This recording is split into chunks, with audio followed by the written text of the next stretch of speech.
Southwest Missouri State University Department of Geography-Geology presents Land and Life in the Ozarks. This course is one of several units of study offered in Ozark Regional Studies at SMSU and is designed to enhance appreciation of the cultural heritage of this region.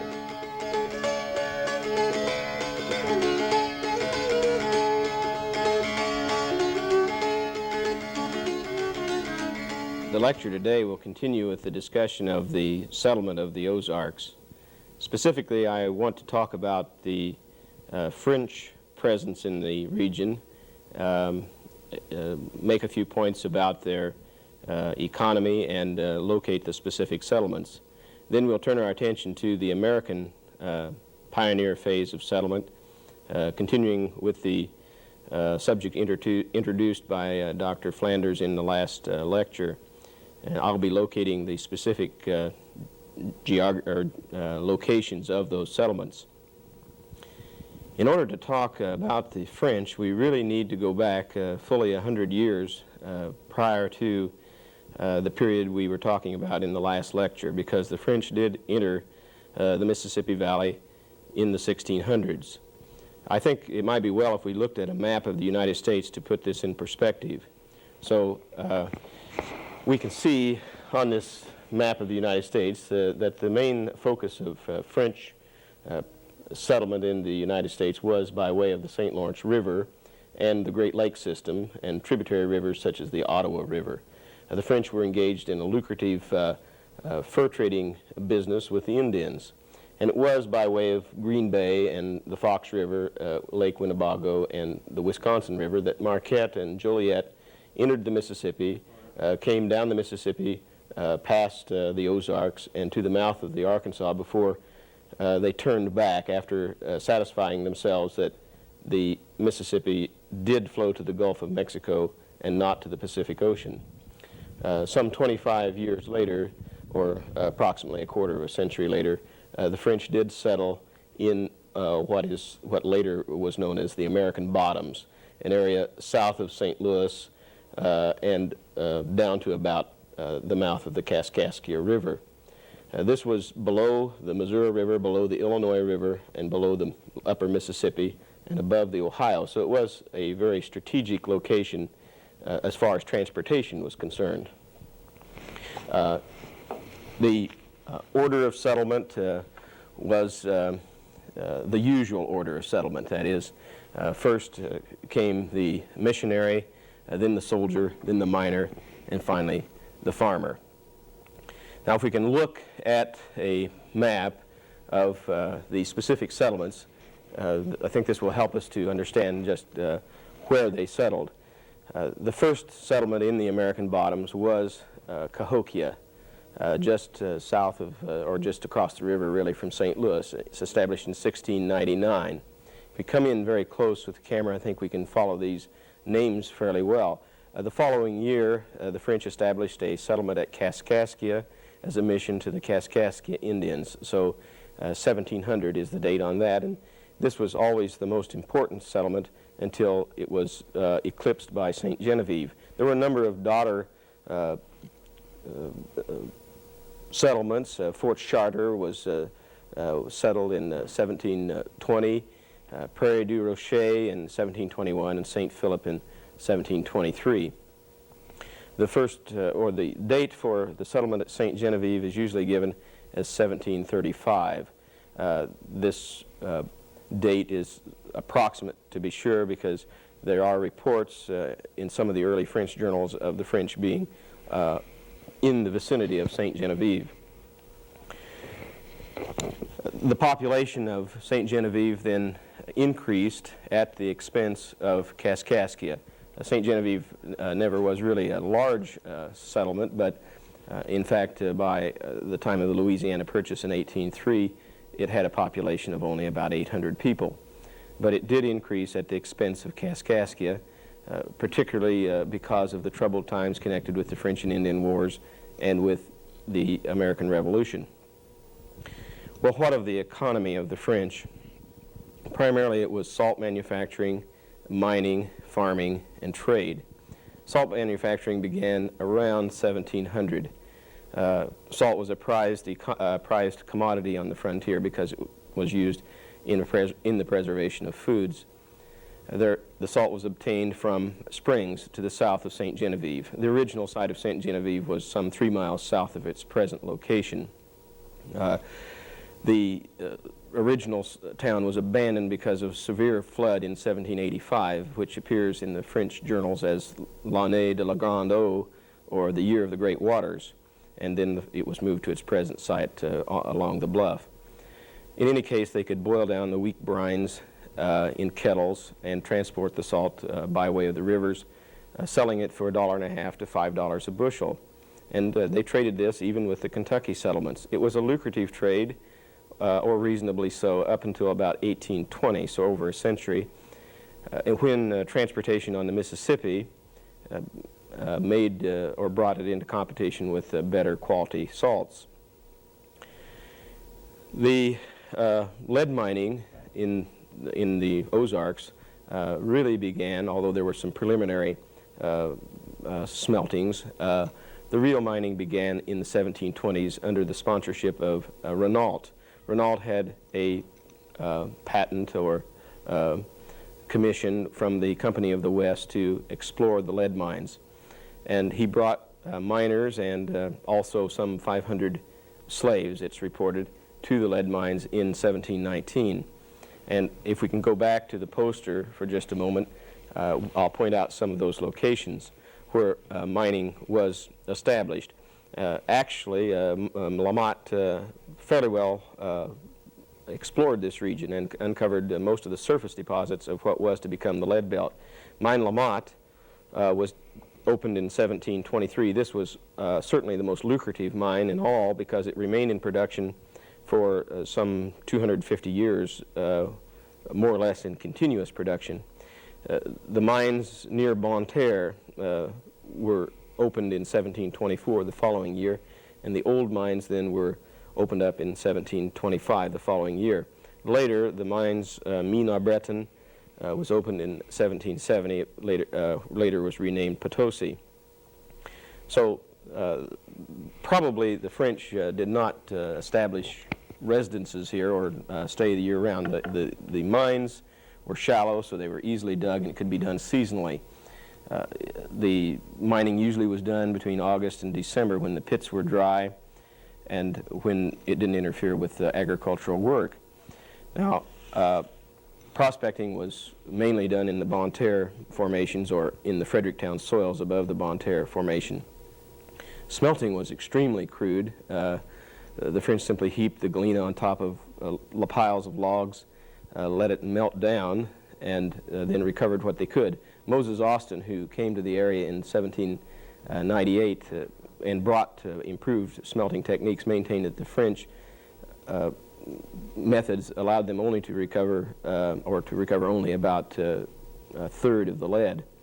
The French also had an interesting way of transporting the lead in the earliest days. They fashioned the lead into horse collars, draped them about the necks of horses, and led those horses down bridle paths to St. Genevieve, where the lead was loaded on rafts and floated, flatboats, and floated to New Orleans. Later, of course, they used ox carts, and finally a plank road was built. The agriculture of the French was primarily of the subsistence type. Corn, wheat, and apparently pumpkins were the chief crops. They raised barley, melons, both muskmelons and watermelons, and a wide variety of garden vegetables because you must remember they were isolated and had to be self-sufficient.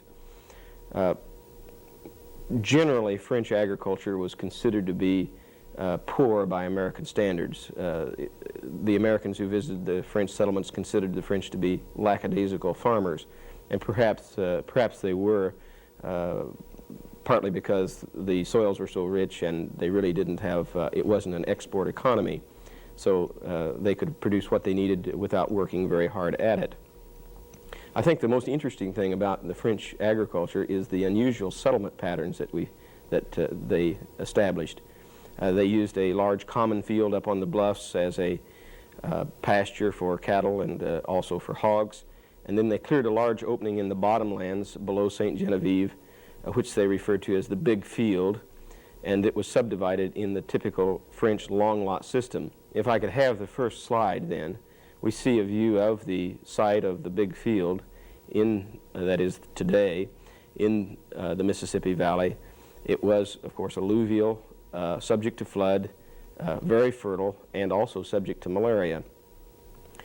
In the next slide, we see an example of the long lot system. This is actually a view of the Kaskaskia lands, or the Kaskaskia settlement. The map comes from Pollen's Historical Atlas of the United States, a very fine source of old maps.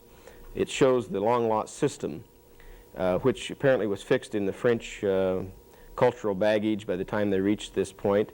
On the St. Lawrence Seaway, of course, each Frenchman would receive a plot of land like this, and his house would be located along the river. He would receive some alluvial land, and then the lot would extend back to the woodlands on the slopes. And there was a geographical reason for it. Here at Kaskaskia and at St. Genevieve, there really was no geographical reason for having a long lot system, but it was a part of their legal way of dividing the lands. Interestingly enough, these lots are about 3.5 arpents by 60 arpents. I had a terrible time finding what an arpent was in linear measurement because it's usually an aerial measurement. It's about 180 feet, and this would make those plots of land that you're looking at in the map there about 1/8 of a mile wide by some 2 miles long, which is quite an interesting type of farm subdivision. So as far as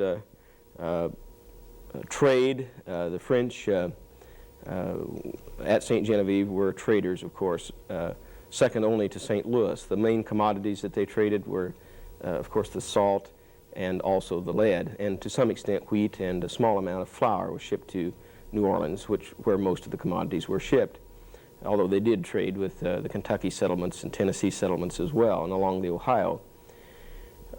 The French at St. Genevieve never really were engaged heavily in the fur trade because they did not have good contact with the tribes that were productive, and certainly it wasn't easy to travel across the Ozarks. Already we begin to see the Ozarks showing up as a barrier to the commercial geography of St. Genevieve. Well, what of the French today? What do we see? What are the remnants or the vestiges of French settlement? Actually, the French were somewhat like Kilroy, as one geographer has put it. If you recall the World War II character who went about writing his name on everything, the French did this because they explored the rivers, traveled widely. They named the rivers, most of the major streams, the capes, and many of the physical features, but they left really very little in the way of an impact on the landscape. If we could look at the next slide, we do see some very fine examples of French architecture from the late 1700s and early 1800s preserved at St. Genevieve. We'll be talking about these house types later on. Also, if we could look at the next slide, we see the church at St. Genevieve. They did introduce Catholicism, and in the next slide we see this is not a particularly old church, but it's quite an elegant church, and many of the Germans who settled here after the French were also Catholics. You can see many French names carved on the marble in the interior of this church. I suppose the most important imprint that we see of the French on the landscape would be the settlements in in Washington County, where there are still French living there. Here we see Potosi, and I have circled a number of settlements, French settlements, scattered throughout this part of Washington County. And if you look, you can see a plot of land that I have outlined here, and this plot of land is the original site of the Old Mines Tract, and many of these people can trace their ancestry to the first, or some of the first settlers who settled there. If you look at these clusters of houses very closely, there are perhaps a dozen here in this one, a dozen houses, and it would be composed of maybe one or perhaps two families in that cluster of houses, you might find 3 generations of the same family. The grandparents, the parents, a son and daughter, their spouses and offspring. These people have lived here in isolation for more than 2 centuries now. If we could look at the next slide, we'll see a picture, an aerial view of the community of Old Mines, and you can see some of the remnants of the mines in the picture and some of the houses. While you're looking at that picture, I'd like to have you listen to some music that the French there have preserved. That is, it's the celebration of the Guianais, or the New Year celebration, and it is sung in French, and it's sung by the residents of the parish church there. So.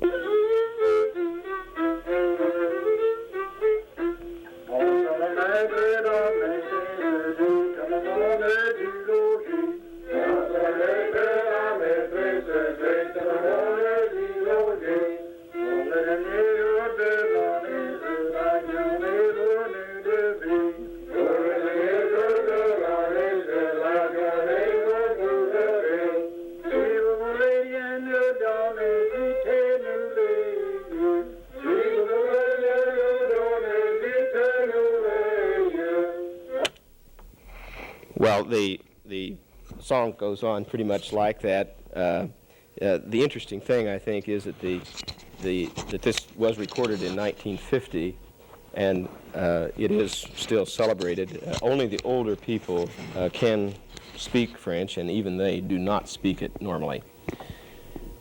In the next slide, we'll see an example of the numerous French names conveniently located on mailboxes here.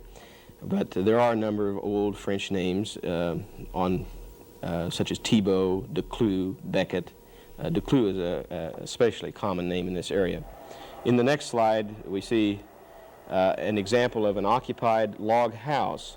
And this log house is one of many in the area. I suppose this region has more occupied log houses than any other place in the Ozarks, which is an indication of that the level of living is low and the people are socially and culturally isolated. Well, so much for the French. Let's now turn our attention to the Americans. Many Americans immigrated to the Ozarks and to the Mississippi Valley while the area was still in Spanish control. I think it might help if we again looked at the map of the United States to point out some of the factors that were important in American immigration to the Ozarks. So if we remember that the Ohio River was the main route because it carried tributaries out of Kentucky and Tennessee westward, the immigration had reached the mouth of the Ohio by 1800. The lands to the north in northern Missouri and Iowa were considered not as good for settlement because of the lack of wood and water. Also, lands in the Northwest Territory were sold up until 1799 in acreages of 4,000. That was the minimum amount, which was beyond the means of virtually everybody. The lands in Illinois were under Indian patent, although the Americans often didn't pay much attention to the Indian claims. It did discourage some people because of the problem of obtaining title to the lands. Also, the title to lands in Kentucky and Tennessee could often required expensive legal proceedings to prove up on the land. And then finally, those people who settled on the west side of the Mississippi had access to the port of New Orleans, whereas those on the east shore did not. So there are a number of reasons for the Americans to immigrate to the Ozarks. Most of the things that were important in locating their specific sites of location were similar to those that affected the French. Accessibility certainly was one. Likewise, the presence of the lead ores was another. Good agricultural land, particularly the Hagerstown and Fredericktown soils, were sought out by the Americans, who were more interested in farming after all. And then the presence of salt. was a factor. I have located most of the settlements, or the important settlements, on a map, and I'd like to look at those and just talk about each one of them briefly. I think it'll help you as you follow along in the text that you have. First of all, one of the earliest settlements was at Cape Girardeau. Cape Girardeau was, of course, the first town in the Ozarks as people moved up the Mississippi, or the first point that they met or ran into in the Ozarks. Actually, it has a nice French name, but there were never very many French there. In 1803, at the time of the Louisiana Purchase, there were only 5 French families there. Americans settled in the creek bottoms south of town and to the west on the Whitewater River. A few years later, in 1797, settlement was made on the upland at Jackson, and or what was to become Jackson. Very prominent North Carolina families settled there. The Russell family was one, the Byrd family another. Still, these families are prominent in North Carolina. They settled here and found the Hagerstown soil to be quite productive.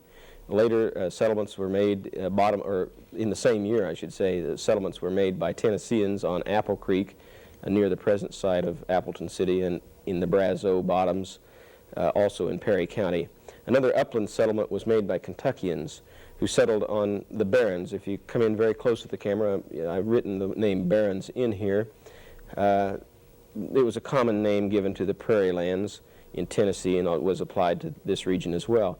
This area was settled in the period 1801 to 1803. St. Mary's was located a few years later.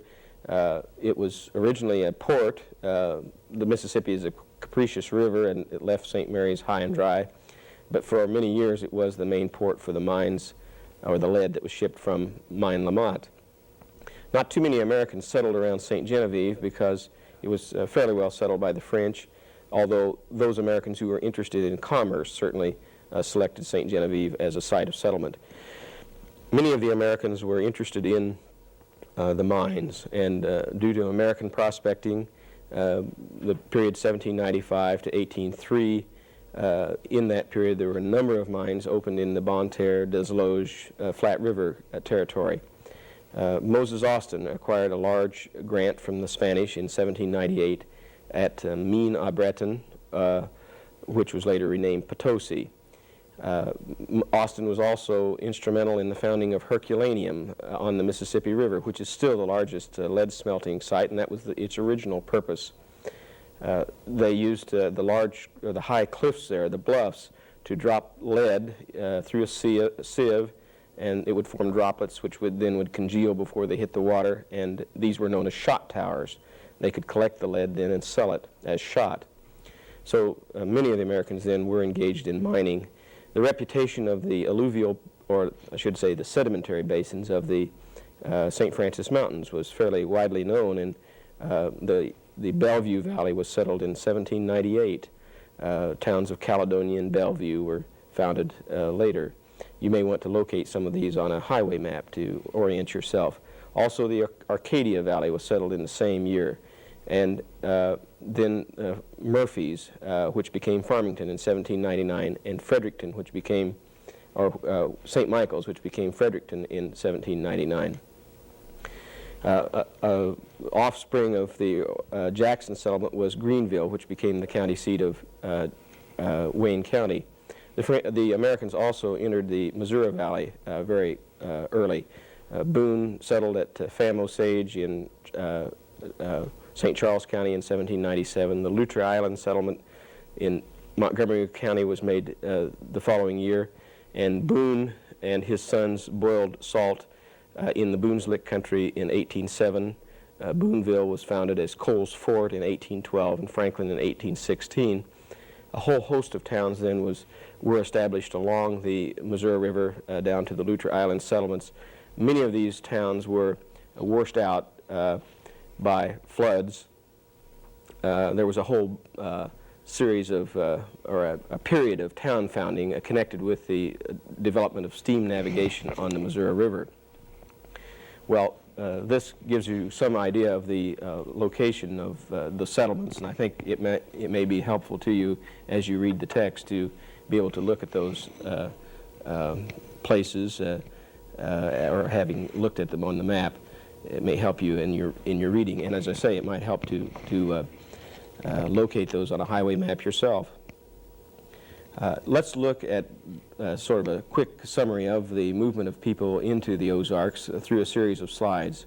In the first slide, we see the area with the lightest shading is 2 people per square mile, and you see the settlement from Kentucky and Tennessee spilling down the Ohio and up the Mississippi into the American Bottoms. Remember, this settlement in the American Bottoms was there quite early, more than 100 years before the date of this map. In the next picture, the next slide, we see an increase in density and a spreading of settlement along the eastern Ozark border. In the next slide, we see 1820, the Boone's Lick country shows up. There is settlement in Arkansas for the first time at Batesville, and of course penetration into the St. Francis Mountains.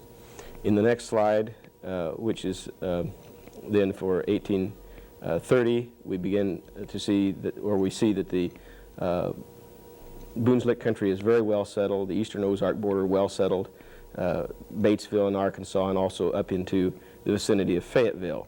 And by 1840, we see that in the next slide, all the Ozarks was pretty well settled by this time, with the exception of some of the interior wild districts in the interior of Missouri and Arkansas. Springfield shows up as being quite well settled by this time, and as does Fayetteville.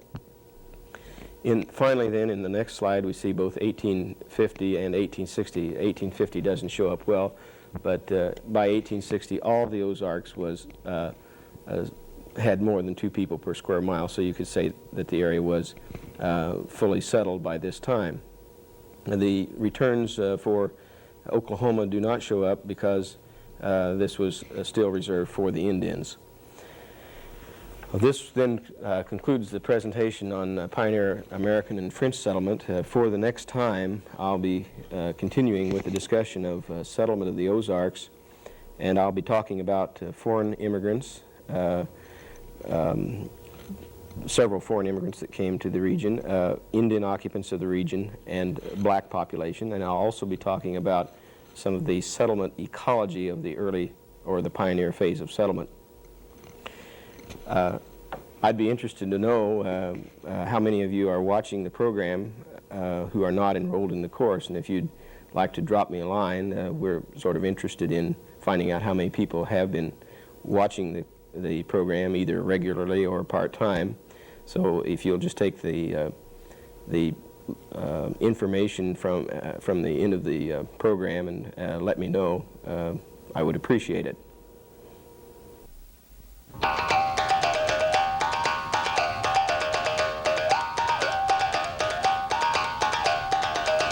For course information concerning land and life in the Ozarks, contact Dr. Milton Rafferty, Department Head, Geography Geology, Southwest Missouri State University, Springfield, Missouri, 65802.